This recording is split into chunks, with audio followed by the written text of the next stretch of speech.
हे माँ, घर में सासू को गाली लेकर आई हो, बहू को पीट कर आई हो, और भगवान से कह रही हो मैत्री भाव जगत में मेरा सब जीवों से नित्य रहे। धन्य हो माँ तेरी महिमा को। यदि सब जीवों में मैत्री भाव है तो बहू तुम्हारी कौन है, दुश्मन थी क्या? सास तुम्हारी कौन है, दुश्मन है क्या?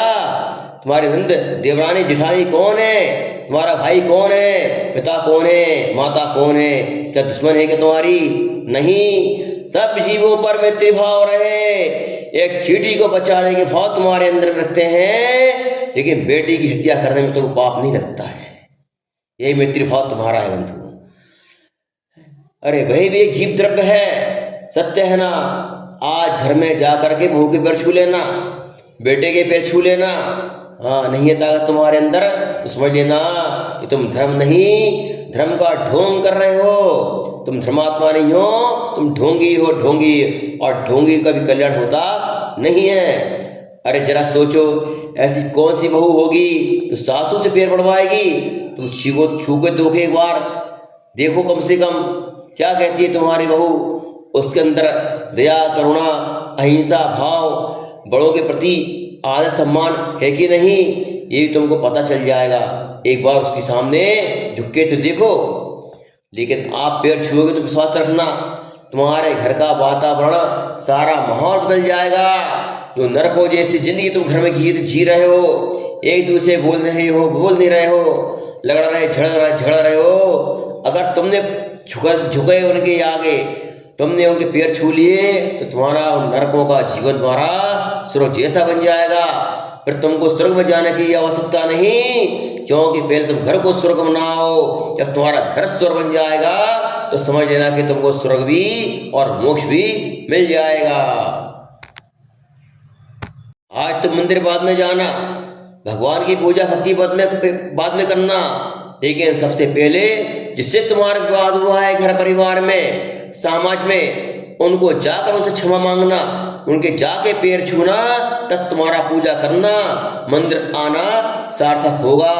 अन्यथा समझ लेना कि सभी क्या है, व्यर्थ है। ऐसे ढोंगा जीवन जीने से कोई लाभ नहीं है। थोड़ा जियो, अल्प जियो, लेकिन सदाचार के साथ जियो, सबसे मिलजुल कर रहो, प्रेम भाव वात्सल जीवन में लेके आओ। प्रेम तुम्हारे अंदर में है, वात्सल तुम्हारे अंदर में है, तो सारी दुनिया तुम्हारी हो जाएगी। और वात्सल तुम्हारे अंदर में नहीं है तो बंधुओं, ये समझना कि अपने तुम्हारे प्राय हो जाएंगे। इसलिए सबको अपना बना के रखना है। तो बंधु हमेशा मीठा बोलो, सबसे मिलजुल के रहो।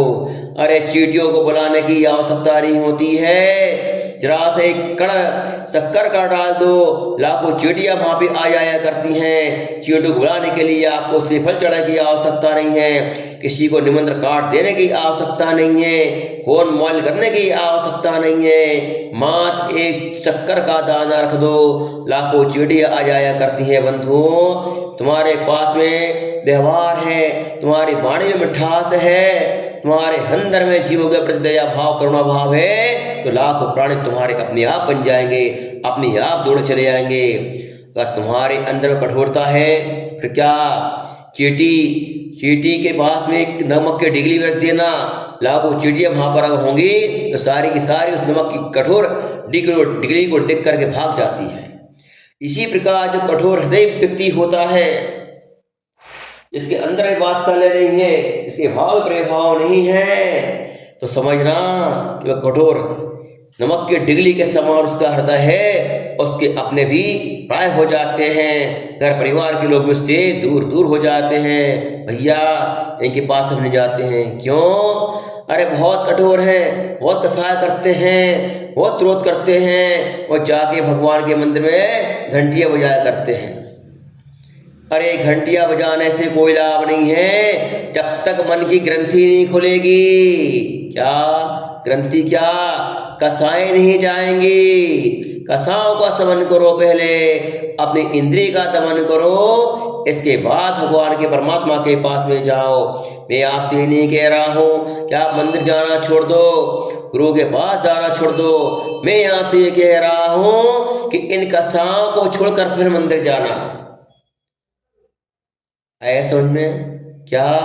कसाओं का दमन करके, मतलब सबसे क्षमा भाव करके, सबसे क्षमा याचना करके कि मैं जा रहा हूँ, मालूम नहीं मैं घर के बाहर तो जा रहा हूँ, दोबारा वापस घर के अंदर आ पाऊँ या ना पाऊँ, इसलिए सबसे क्षमा करके जाना बंधुओं, सबसे क्षमा याचना करो, वात्सल्य मैत्री भाव से रहो, तो समझना कि तुम्हारा जीवन भी धन्य हो जाएगा, सब तुम्हारे हो जाएंगे, सब अपने हो जाएंगे। तीर्थंकर भगवान के अंदर में देखो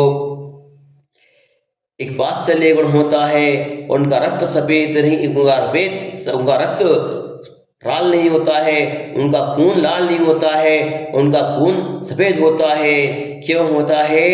क्योंकि सारे जगत के प्रति उनके अंदर वात्सल्य भाव हुआ करता है, इसीलिए उनका रक्त लाल नहीं होता है, सफेद होता है। इसलिए अपना रक्त भी सफेद बनाना है बंधुओं, तो अपनी कसाओं को सफेद करो, कसाओं की कालिमा को समाप्त करो। सोम नमः सिद्धेभ्यः।